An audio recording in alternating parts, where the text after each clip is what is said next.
Donc pour les ultimes, qui sont les bateaux les plus rapides de la flotte, ils avaient une trajectoire qui était relativement simple, qui consistait à se glisser assez vite sous l'anticyclone. Ils avaient les vitesses suffisantes pour le faire. Et puis après, aller dans l'Alizé et finalement arriver en Guadeloupe, où en Guadeloupe, on doit faire le tour de la Guadeloupe avant d'arriver à Pointe-à-Pitre. Donc on voit les bateaux ici, on a en bleu, on a donc Massif de François Gabard, et en rouge le bateau de Joyon qui se suivent. Les autres bateaux sont beaucoup plus loin parce que soit ils ont eu des avaries, soit ils se sont fait décrocher. Et donc ces deux bateaux-là sont proches l'un de l'autre. Hein. Vous voyez, ils ont des trajectoires très très similaires. Hein. Très similaires. Voilà.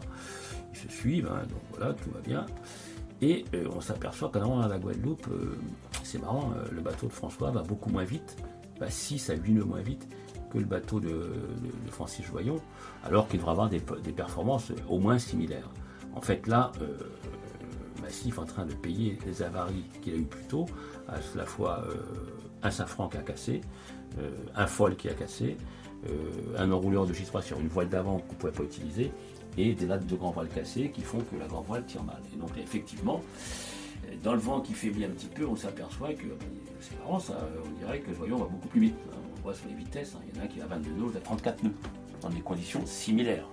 Donc là, comme ce sont tous des gens très expérimentés, on se dit, oh là, il y a quelque chose qui se passe. Et oui, il y a quelque chose qui se passe, dont les skippers, bien sûr, pour parler. Et ça a coûté très cher pendant le tour de la Guadeloupe. Quand on arrive donc en Guadeloupe, par le nord, comme ceci, je zoome un petit peu, ils sont arrivés en soirée, donc on va contourner de nuit. De nuit dans les îles tropicales un peu élevées, comme c'est le cas de la Guadeloupe ou de la Martinique, ou même aussi toutes les îles tropicales élevées, le dévent, c'est-à-dire la zone sans vent sous le vent des îles, est en général très important. Très important, c'est-à-dire qu'on n'a pas de vent sur une trentaine de milles ou du vent très erratique. Donc l'objet de se faire ce tour de Guadeloupe là, avec des vitesses pas très intéressantes. Hein. On peut aller à 5-6 nœuds, à 12 nœuds, après à 2 nœuds, après à 15 nœuds. Ça impose aussi des manœuvres, et c'est pas le moment où ces gens-là veulent beaucoup de manœuvres, parce qu'ils sont fatigués. Dans le cas du bateau de François, le bateau a beaucoup d'avaries, donc ça devient quand même très très tendu. La bouée de Basse-Terre qui est mise là pour faire le spectacle, on l'a fait d'ailleurs en l'occurrence, parce qu'elle a fait que les bateaux obligés de passer ici dans le dévent ont été obligés de s'attendre. C'est-à-dire que François a un peu de vent ici, là. Il n'a pas une avance colossale, hein. Il a une vingtaine de milles d'avance, mais il va se coller dans le dévent, ici, dans le dévent de la côte, et là, pendant ce temps-là, Francis arrive. Voilà, vous voyez, il se rapproche, il ne peut rien faire, il se rapproche. Vous avez vu les zigousis là que fait François, ça veut dire, on le voit sur la trace, ça veut dire pas de vent. Hein. Quand un bateau de cette taille-là commence à aller à une vitesse de 0,98, c'est-à-dire inférieur à un nœud, ça veut dire qu'il n'y a absolument pas de vent.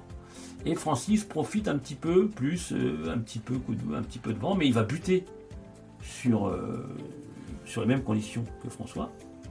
Là, voilà. Ils arrivent ici à la bouée de Basse-Terre et François ressort le premier. Donc on pourrait penser que tout va bien. Mais non, tout va pas bien. Tout va pas bien du tout parce que effectivement François ne peut pas virer. On va s'en apercevoir là. Il contourne la pointe sud. Tout va bien, ils ont la même trajectoire d'ailleurs, contrairement à ce qui a été dit la dernière fois, ils ont une trajectoire similaire. Et là, effectivement, on voit que Francis peut aller vers le but alors que François n'y arrive pas. Et pourquoi il n'y arrive pas? Là, parce que là, il ne peut pas virer. Il ne peut pas virer, manque de safran, manque de foil et latte de grand voile cassé, donc la grand voile ne veut pas passer.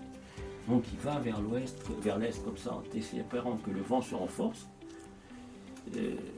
Ce qui marche presque. Le vent se renforce un peu là, il arrive à revenir, mais il manque les 200-300 mètres qui va traîner jusqu'à l'arrivée.